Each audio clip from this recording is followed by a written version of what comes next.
چمپیون با پیش.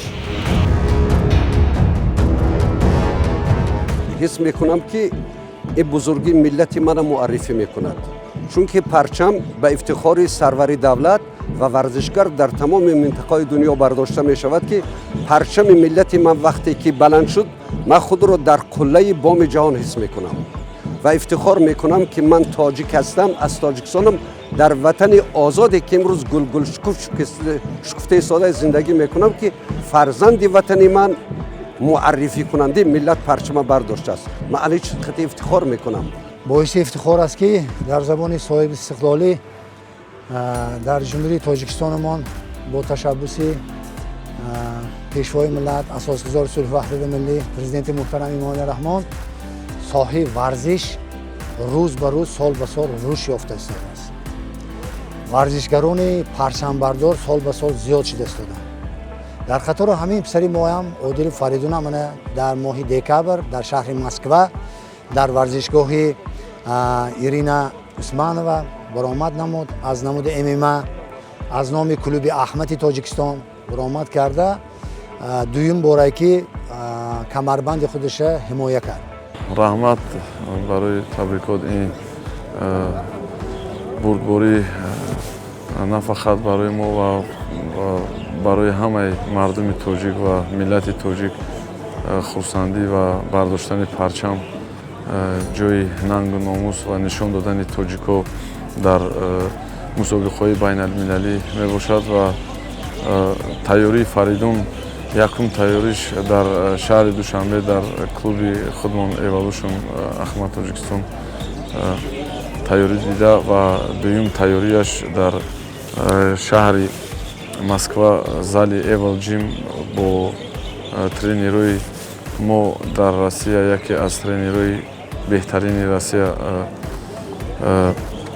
لیوخا و دیگر тренерои که هستند همه وقت دستگیری میکنم ما را با هوای گذاشتم. السلام علیکم. اولین بار رحمت کلام که همه‌تون تشویش کردید انجام دادید ما را پیش‌ورزگیری رحمت کلام هو که زشته پاس ما بود به حد احساسات سخت بود که باید هم خلاکم چخیلی شد که ما با آسانی بریدیم و سر بلند برگشتیم خونه.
افتخار تمام تاجیکان دنیا.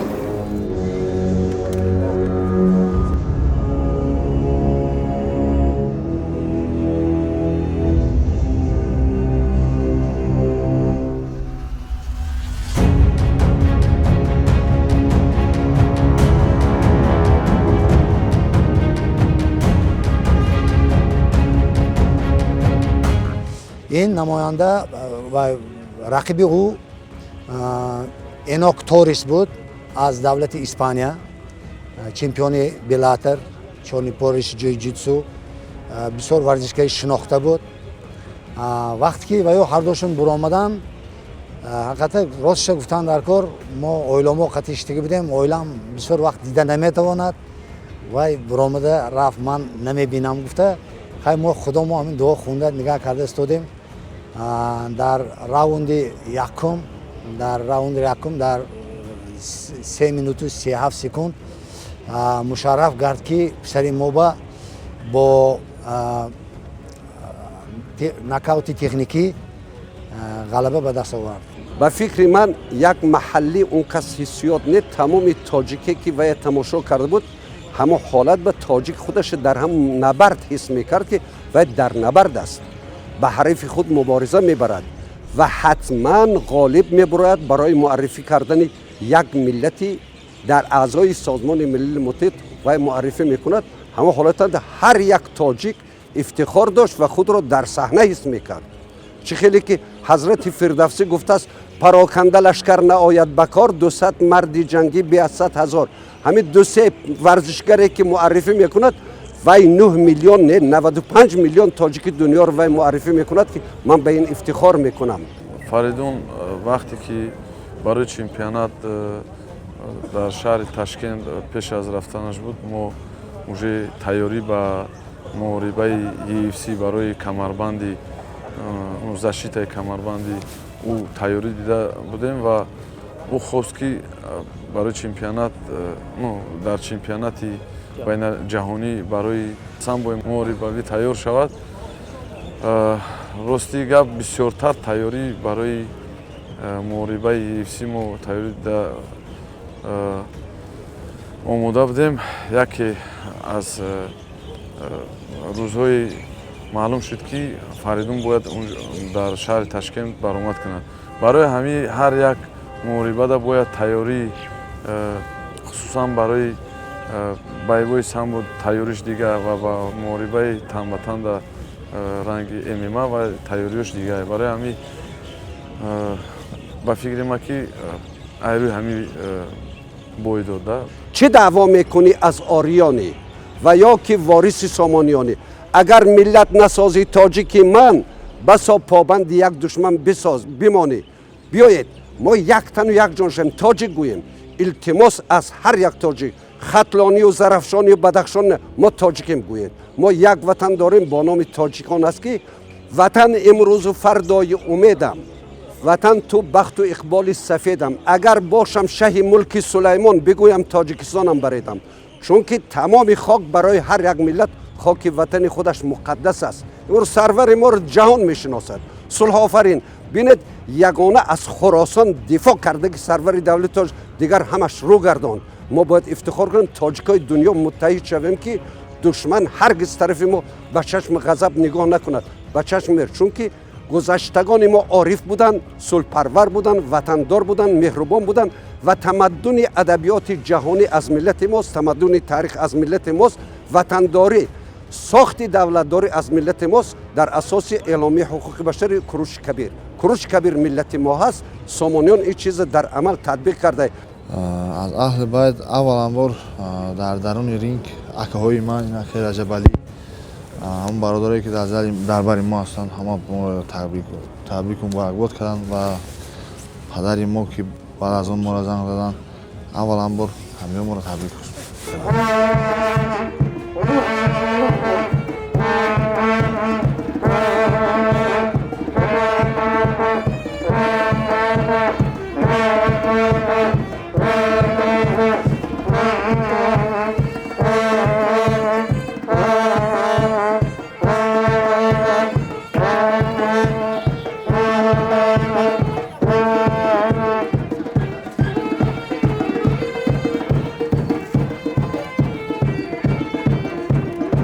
بگذارید صفی فریدونها هزارها شود. بگذارید صفی فریدونها میلیونها شود. صفی فریدونها هر یک کودک تاجیک در نبرد براید. دخترای تاجیک امروز من یک دختری تاجیکم بینید در نبرد برآمده جام جهانی را گرفت. چرا ما افتخار نمی‌کنیم؟ وای دختری ما، وای خواهر ما، وای فرزند ما هست. ما به هر یک تاجیک، به هر یک تاجیکان افتخار میکنم، ولی باز میگویم بیاید تاجیک سازیم. نگویم از کجا نگوید، زینهار از کجا میشه نگوید. همون عنوانتون در کار اگر لازم شد رفته بینم تو گویش شده است. به همین شما برای کار میخوام به فریدون با قلای بلند و با دیگر ورزشکارا قلای بلند از نام تمام مردم مسجد آمدم. من از مسجد اینا حاضر آمدم. از نام تمام مردم مسجد تمام تاجیکستان تبریک میکنم به این فرزندی برومند ملت تاجیک. بگذار پرچم همیشه پرافشان باشه.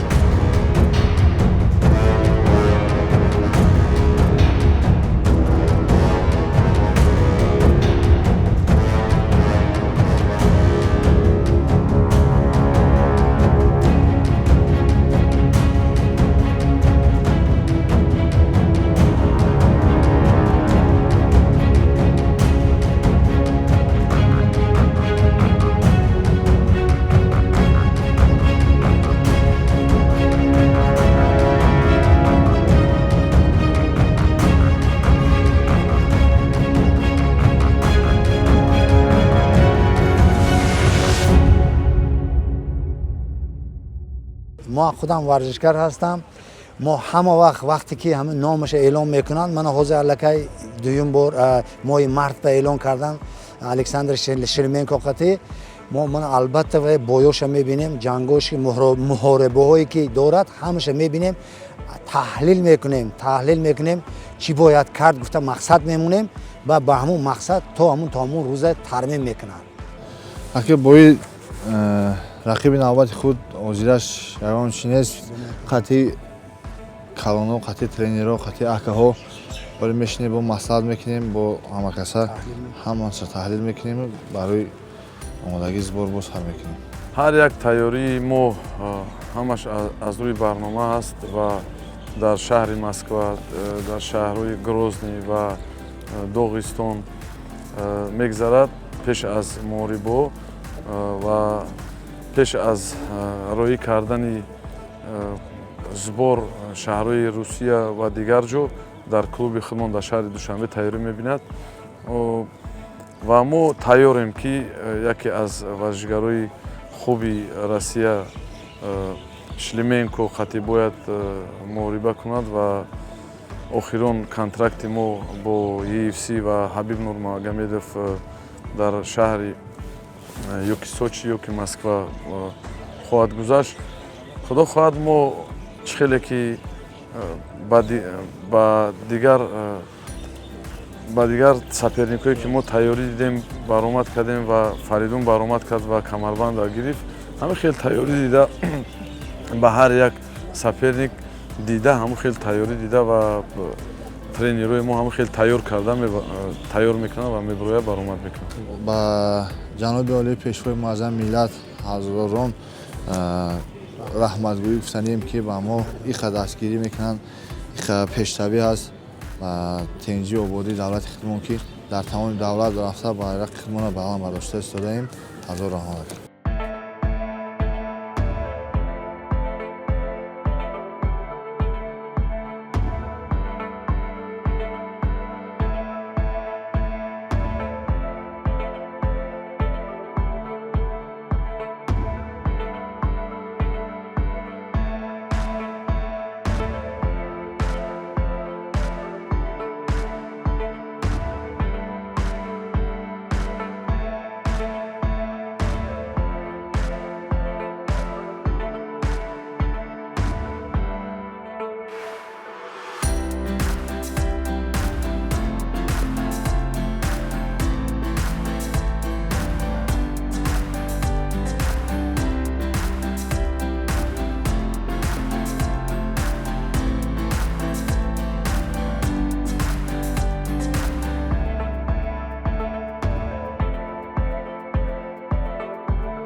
سلام. Arkadaş hoş bulduk.